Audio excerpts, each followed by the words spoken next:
Ya, Pak Ustadz, saya ini takut meninggal dunia. Sekarang udah mau musim Lebaran Idul Adha. Saya mau korban dulu. Boleh, boleh. Maka yang lebih afdal diutamakan adalah yang jantan.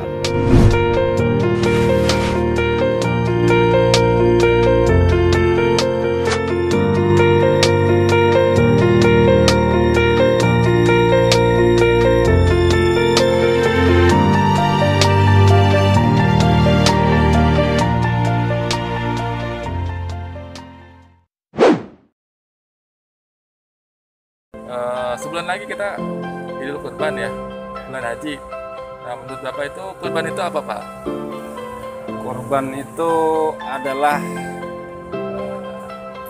bukan kewajiban kalau pendapat saya.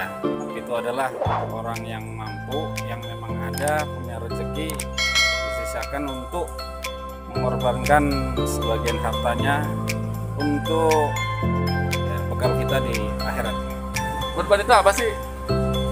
Menyembelih hewan. Kemudian kan ada hewan itu jantan betina. Itu boleh nggak tuh untuk kurban itu? Betina atau jantan gitu? Kalau menurut saya sih biasanya jantan aja, karena betina itu untuk dia berkembang biak. Yang ini kalian jantan aja kalian mau ya. Itu jantan. Jantan? Iya. Kalau betina kayak kasih. Oh gitu. Cuma kalau kami harus ada yang bertani. Ada orang yang belum akikah tuh. Nah, dia boleh nggak langsung kurban?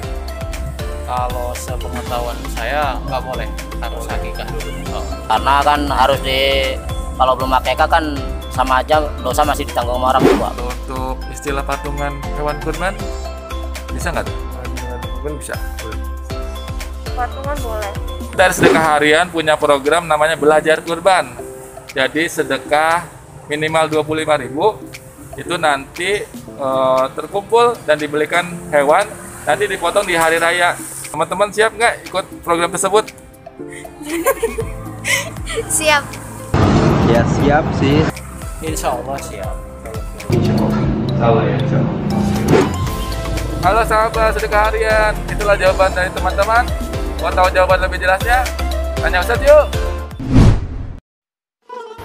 Ya, kurban itu sebenarnya dari bahasa Arab ya, dari kata qaruba yaqrubu, artinya dekat. Kurban berarti adalah pendekatan ya. Pendekatan yang maksudnya pendekatan kepada Allah Subhanahu wa taala. Nah, jadi itu arti daripada makna etimologi atau makna lugawi bahasa ya. Ya, kalau makna istilahnya atau makna terminologinya adalah sebenarnya itu kita menyembelih hewan yang disyariatkan ya, kemudian dalam rangka untuk niat takarrub pada Allah, mengikuti sunnah ya Nabi Muhammad SAW dan mengikuti milah ya, satu ajaran yang diajarkan Nabi Ibrahim alaihissalam. Nah, ini suatu kesempatan buat kita, salah satu agama yang masih nyambung kepada Nabi Ibrahim, yang beliau itu adalah musliman, pemakanan dan musyrikin, bukan agama pagan, adalah Nabi Muhammad SAW. Baik perintah masalah kurban, perintah masalah haji, perintah masalah sunnah dilanjutkan oleh Nabi Muhammad SAW.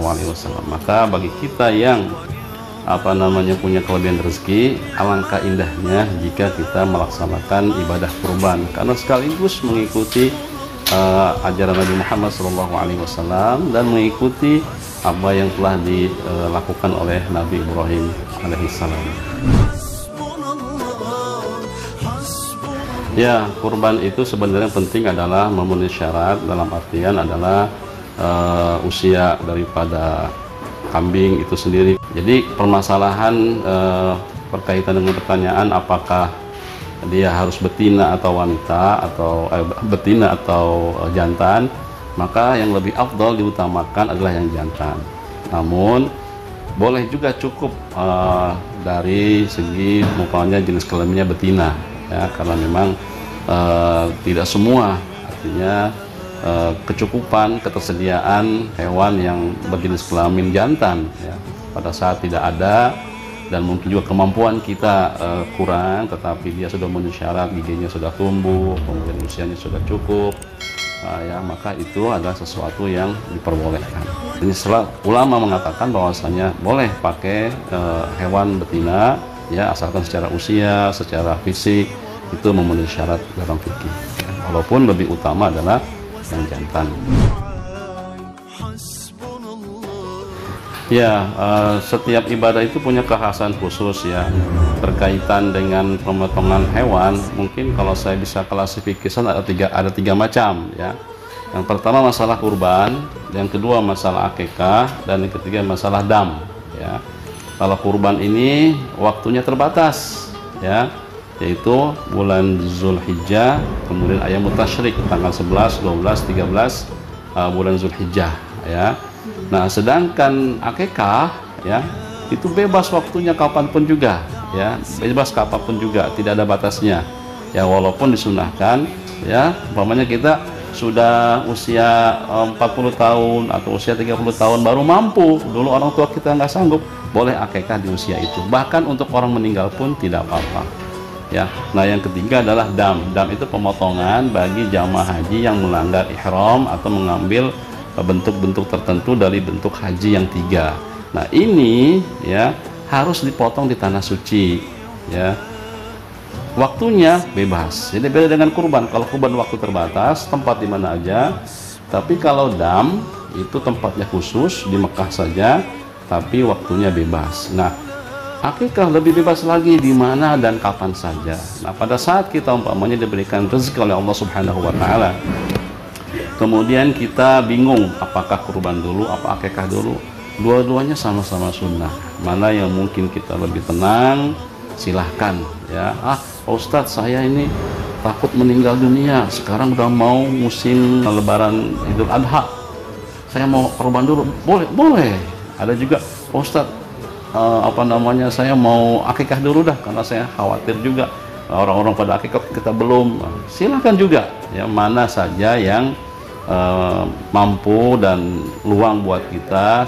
Tapi yang jelas ketika kita melakukan satu ibadah tidak bisa digabung dengan ibadah lain. Artinya bahwanya kita akikah di hari kurban, ketika niatnya akikah untuk akikah, bukan untuk kurban. Oh iya, potongan hewan ini menjadi fenomena, terutama tentu barangkali di sekolah-sekolah. Boleh nggak sih kita nabung ataupun gotong royong mengumpulkan dana atau uang untuk kemudian sama-sama membeli seekor hewan kurban, apakah itu kambing atau apa itu sapi ya. Nah, masalahnya sekarang adalah kita patungan, banyak orang bisa satu sekolah 100 orang hanya dapat satu sapi atau hanya dapat satu ekor kambing. Apakah diperbolehkan untuk tarbiyah, untuk memberikan pendidikan kepada anak-anak ya, itu dibolehkan agar mereka dari kecil sudah bisa belajar nabung, bisa bersama-sama untuk mengorbankan ya sebagian hartanya untuk membeli satu hewan untuk dikurbankan karena Allah Subhanahu wa taala. Dan ini pun bukan tidak ada dalilnya bahwa Nabi pernah ya memotong satu ekor kambing atau satu ekor sapi, kemudian beliau berkata, "Hadza li ahli wa ummati." Ini untuk keluargaku dan umatku. Padahal berapa ekor, umatnya banyak. Nah, ya kan, di masa pandemi ini orang ada yang setiap hari berusaha sekali untuk mengadakan kurban dan mereka mampu. Kenapa? Saat itu roda ekonomi berjalan dengan baik ya.